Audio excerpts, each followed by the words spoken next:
اعوذ باللہ من الشیطان الرجیم بسم اللہ الرحمن الرحیم۔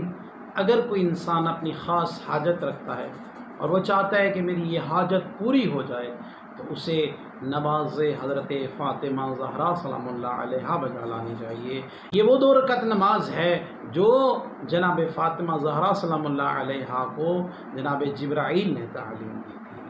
اس کا طریقہ کار اس طرح سے ہے کہ آپ نے سورہ الحمد کے بعد 1 مرتبہ سورہ قدر پڑھنی ہے، اور دوسری رکعت میں سورہ الحمد کے بعد آپ نے 1 مرتبہ سورہ اخلاص کو پڑھنا ہے، اور ان دو رکعت نماز کو بجا لانے کے بعد آپ نے تسبیح فاطمہ زہرا سلام اللہ علیہا بجا لانی ہے۔ جناب تسبیح زہرا سلام اللہ علیہا جب بجا لانے کے بعد آپ نے پھر 100 مرتبہ درود شریف اللہم صلی علی محمد و آل محمد کو پڑھنا ہے، اور اس کے بعد رب العزت کی بارگاہ میں جناب سیدہ زہرا سلام اللہ علیہا کا واسطہ دے کر اپنی حاجت کی براوی کی دعا کرو۔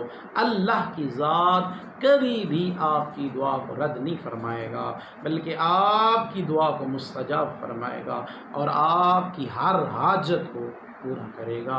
السلام علیکم ورحمۃ اللہ۔